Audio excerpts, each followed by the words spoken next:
खड्गे च सुरेन्द्रे च कौशिके पाद संस्पृशि निर्विशेष मनस्काय श्री वीरस्वामिने नमः। ठाणम आगम में कहा गया है,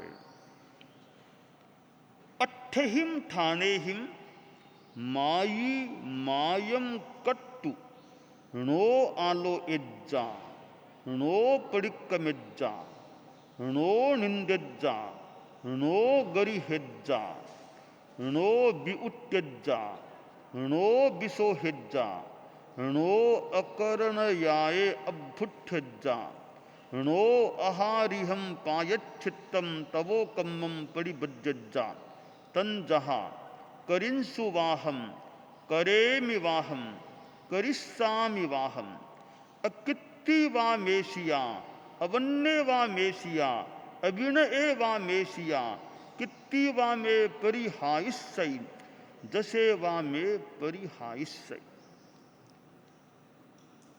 आदमी साधना करता है, साधु भी बनते हैं, गलतियां इंसान से जो छद्मस्त है, सामान्य कुछ भूमिका वाला है, हो सकती है। सामान्य आदमी के द्वारा प्रमाद होना, गलती होना असंभव नहीं है। Man is error. आदमी मानो गलतियों का स्वभाव वाला सा होता है, तो गलती तो हो सकती है।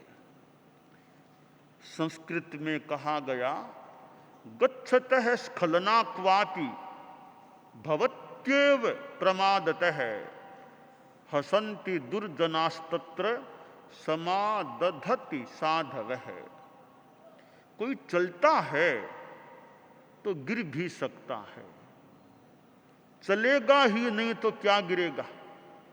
चलना शुरू करेगा, अभ्यास करेगा तो गिर भी सकता है। छोटा बच्चा होता है, पहले गुडा लिए चलता है, फिर थोड़ा खड़ा होके चलता है, कभी गिर भी सकता है। तो हो सकता है, पर चलना शुरू ही नहीं करेगा तो फिर चलना सीखेगा कैसे। तो गिरने के भय के कारण सर्वत्र चलना शुरू ही नहीं करना तो अच्छी बात नहीं। चलना शुरू करो, कहीं गिर जाओ तो या तो पास में कोई रहे कि गिरने से बचा दे, या गिर भी दो फिर मरम पट्टी जो भी करना वो करो, पर चलना सीखना तो होगा ना। तो चलना शुरू करता है तो चलता हुआ आदमी गिर भी सकता है। गिरने वाले को सहारा देने वाले, संभालने वाले वो उपकारी लोग होते हैं, सज्जन लोग होते हैं। कोई गिरार, सहारा तो नहीं दिया, संभाला तो नहीं, हंसना शुरू कर दिया, ये उत्तम कोटि की बात नहीं होती है। श्लोक में तो कहा दुर्जना, मैं दुर्जन नहीं कह के उत्तम कोटि के लोग नहीं होते हैं, ऐसा कहना चाहूंगा। कोई साधु है, साधुपन का नियम लिया है, संकल्प लिया है, परंतु छठे गुणस्थान में प्रायः रहने वाला है। छठे गुणस्थान वाले से गलतियां होगी ही होगी, यह तो कहना मुश्किल है, पर गलतियां हो सकती हैं। अब गलती होना एक बात है, गलती को छिपाना दूसरी बात है। जो मायावी होता है, छल कपट वाला होता है, उसकी स्थिति क्या होती है, शास्त्रकार बता रहे हैं कि 8 ऐसे कारण हैं जिन कारणों से मायावी व्यक्ति अपनी गलती की आलोचना नहीं करता, यानी अपनी गलती को अपने प्रायश्चित दाता या गुरु जो भी हैं उनके सामने गलती को स्वीकार नहीं करता, रखता नहीं है, क्योंकि माया है नहीं, और उस गलती से प्रतिक्रमण भी नहीं करता। प्रतिक्रमण क्या होता है? संस्कृत में एक श्लोक प्राप्त होता है प्रतिक्रमण का अर्थ बताने वाला। स्वस्थानात् यत् परस्थानम प्रमादस्य वशाद् गतः तत्रैव क्रमणं भूयः प्रतिक्रमणमुच्यते। स्वस्थानात् अपने स्थान से दूसरे के स्थान पर, दूसरे स्थान पर प्रमाद के वशीभूत होकर चला गया, वापिस वहां से अपने स्थान पर आ जाना, यह प्रतिक्रमण होता है। यानी गलती करने का मतलब अपने स्वभाव से दूर हो जाना, फिर गलती को ठीक करके वापिस अपने स्वभाव में आ जाना, अपने आप में लौटना, यह प्रतिक्रमण हो जाता है।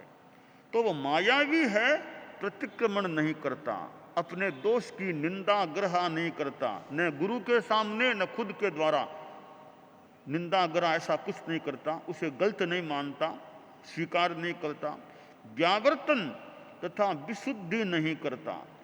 फिर ऐसा नहीं करूंगा कि गलती हो गई फिर कहे ठीक है हो गई, आगे से गलती न करने का ध्यान रखने का भाव है, प्रयास रखने का भाव है। यानी मनो जम हम तुब मकाशी पमा एणम, आगे नहीं करने का भाव भी वह अभिव्यक्त नहीं करता, क्योंकि मायावी है। और न ही वह प्रायश्चित करता है, प्रायश्चित योग्य तपह कर्म को भी नहीं करता, स्वीकार नहीं करता। क्यों नहीं करता है? इसके 8 कारण हैं। पहला कारण शास्त्रकार ने बताया है कि मैंने अकरणीय कार्य किया है, मैंने न करने लायक कार्य किया है, अतीत में भी किया है, आज भी कर रहा हूं और आगे भी संभवतः मैं तो ऐसा काम करूंगा। तो आगे भी करना है, अतीत में भी किया है, आज भी अब भी कर रहा हूं, तो आलोचना करूंगा, फिर आगे वापस कैसे कर पाऊंगा? लोग कहेंगे, साधु कहेंगे पहले भी गलती की फिर गलती करते हो। तो गलती को छिपाए रखने में ही लाभ है। गलती को, अपनी गलती को चौड़े नहीं करना चाहिए, गुरु को भी नहीं बताना चाहिए, ताकि मेरी गलतियां चलती रहे, सामने न आए। चौथा कारण है कि वो साधु सोचता है गलती बता दूंगा, गुरु को बता दूंगा, मेरी अकीर्ति हो जाएगी, मेरा अभी जो प्रतिष्ठा सम्मान कीर्ति है वो सब खत्म हो जाएगा, क्योंकि सामने बात आएगी ऐसा काम करता है, तो मेरी इज्जत कहीं मिट्टी में मिल जाए तो मुझे गलती को छिपा करके ही रखना है, किसी को भी बताना नहीं है। या मेरा अवर्ण होगा, ये कीर्ति वर्ण आदि। छठी बात है, मेरा अविनय होगा, मैं गलती बता दूंगा, फिर छोटे संत भी मेरा विनय सम्मान नहीं रखेंगे, मेरा सत्कार कम हो जाएगा, पूजा कम हो जाएगी, लोग भी मुझे महत्व नहीं देंगे। इसलिए मुझे गलती का प्रायश्चित आलोचन कुछ नहीं करना चाहिए। या कीर्ति कम, पूरी कीर्ति न मिटे, कुछ कीर्ति कम हो जाएगी, मेरा वर्ण यश कम हो जाएगा, इसलिए मुझे बात को छिपा करके ही रखना है, आलोचन प्रायश्चित नहीं करना।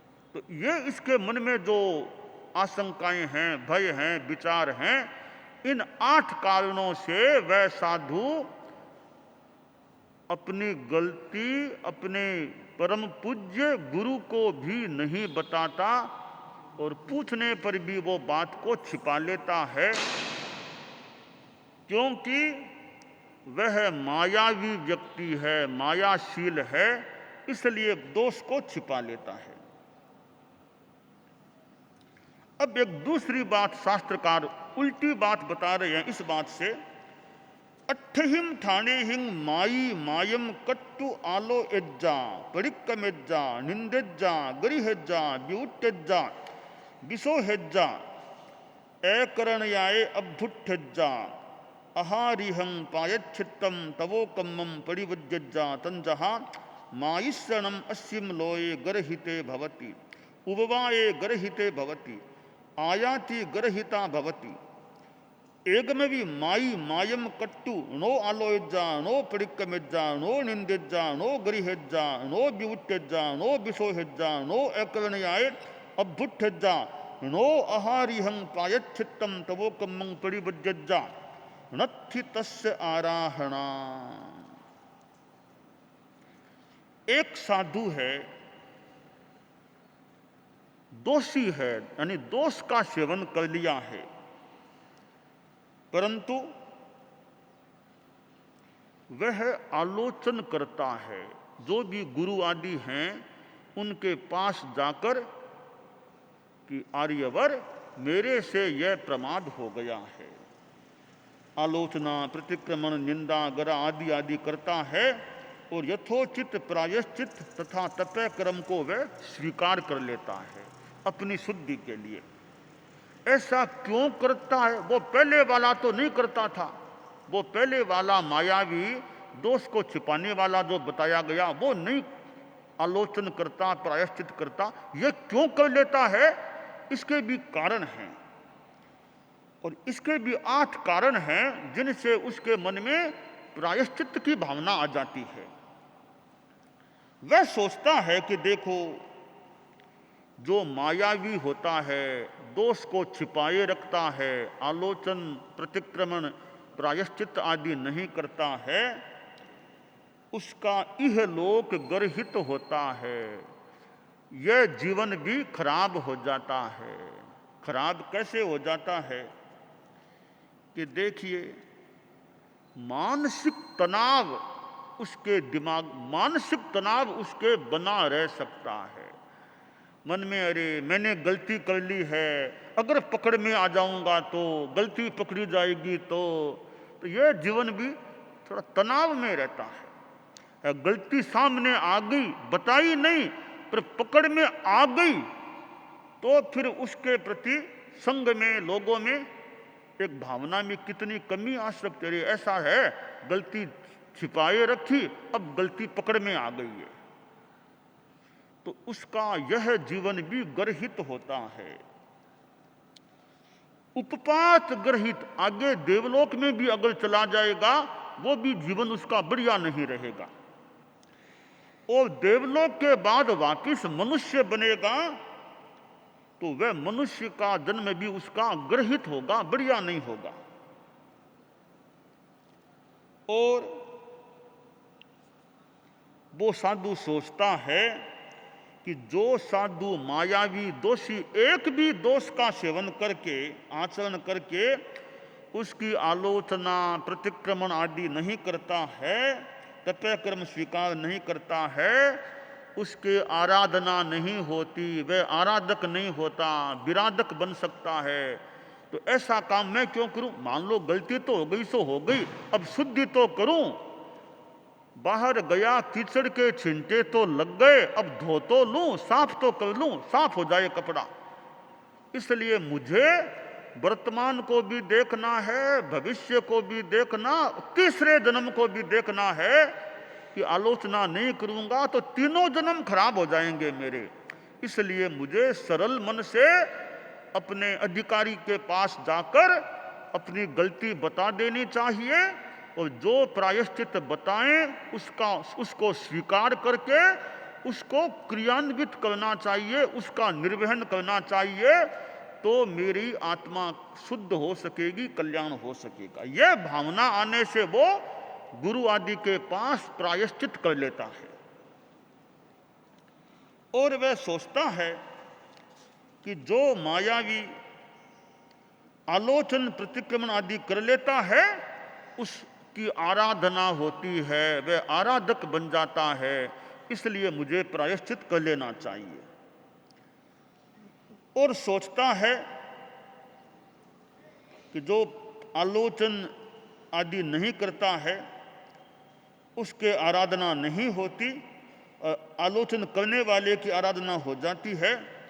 और एक बात और है, मैं हमारे आचार्य जी हैं, उपाध्याय हैं, उनसे मान लो गलती को छिपा के रख लूंगा, नहीं बताऊंगा, प्रायश्चित नहीं लूंगा, परंतु अगर आचार्य उपाध्याय को अतिशायी ज्ञान पैदा हो गया, अतीन्द्रिय कोई विशेष ज्ञान पैदा हो गया, तो मेरे बिना बताए वो जान लेंगे इस साधु ने ऐसी गलती की है, तो मेरे प्रति उनके मन में क्या भावना आएगी, मेरे बारे में आचार्य श्री या उपाध्याय जी क्या सोचेंगे।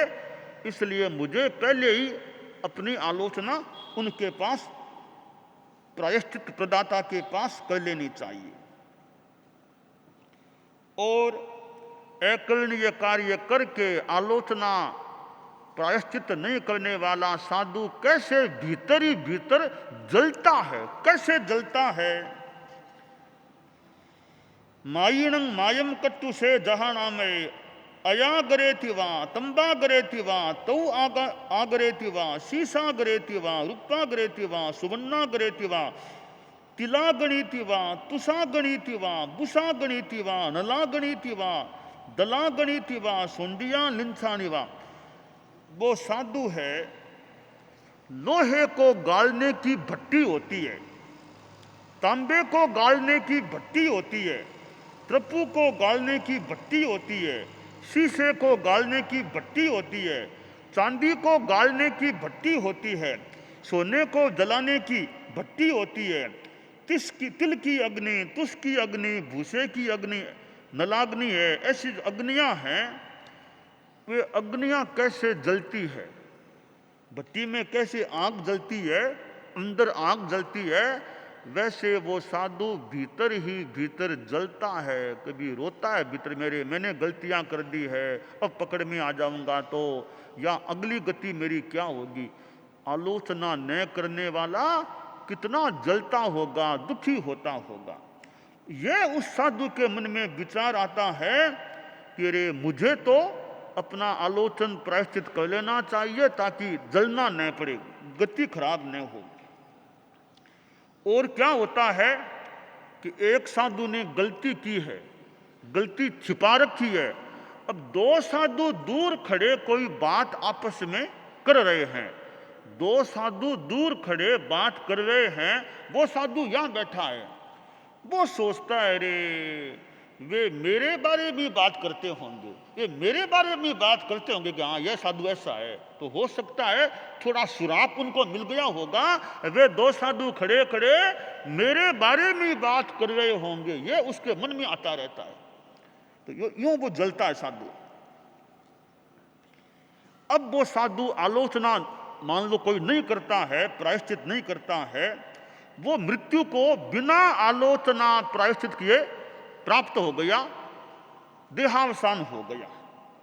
अब वो मान लो देवलोक में तो जाएगा, पर देवलोक में भी कैसे देवलोक में जाएगा, शास्त्रकार बता रहे हैं, नो महिध्येषु नो महज्जुएषु नो महानुभागेषु नो महायशेषु नो महाबलेषु नो महासौख्येषु नो दुरंगतियेषु नो चिरठितियेषु सेनम तथ देवे भवति नो महिध्ये नो महज्जुए नो महानुभागे नो महायशे नो महाबले नो महासौख्ये नो दुरंगतिये नो चिरठितिये। वो साधु देवलोक में भी जाएगा तो वो अच्छे देवलोक में नहीं जा पाएगा। अच्छे कैसे? महान रिद्धि वाले, महान द्युति वाले, वैक्रिय आदि शक्ति से युक्त, महान यशस्वी, महान बल वाले, महान सुख सौख्य वाले, ऊंची गति वाले और लंबी आयुष्य की स्थिति वाले देवों में वो पैदा नहीं हो पाता। वह देवता बनता है, महान रिद्धि वाला नहीं बनता।